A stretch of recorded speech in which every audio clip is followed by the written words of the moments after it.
அஸ்ஸலாமு அலைக்கும் ஃப்ரெண்ட்ஸ், எப்படி இருக்கீங்க? எல்லோரும் நல்லா இருக்கீங்களா? இப்போ நம்ம வெஜ்ஜி பர்கர் பண்ண போகிறோம். எப்படி பண்ணலாம் வாங்க. ஒரு கடாய் அடுப்பில் வச்சுக்கோங்க. 2 ஸ்பூன் ஆயில் போட்டுக்கோங்க. பெரிய வெங்காயத்தை நீல வாக்கில் வெட்டி அந்த வெங்காயத்தை போட்டு வணக்குங்க. வெங்காயம் வணக்கும் போது லைட்டாக 2 உப்பு ஒரு சிட்டி போட்டு பொரியிற அளவுக்கு வச்சுக்கலாம்.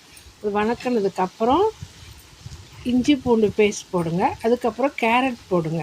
கேரட் எல்லாம் போட்டு நல்லா வணக்கினதுக்கப்புறம் கொஞ்சம் மிளகாத்தூள், பெப்பர்,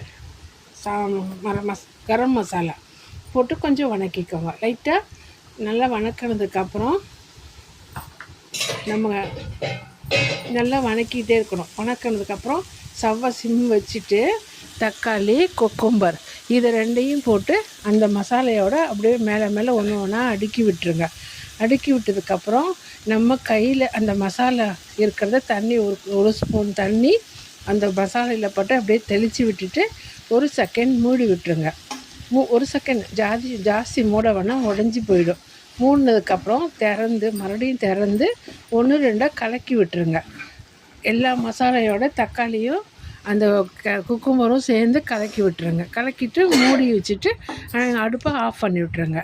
அதுக்கப்புறம் இன்னொரு கடாய் பக்கம் வச்சு பன்னு வட்டை ஷேப்பில் கட் பண்ணிக்கோங்க.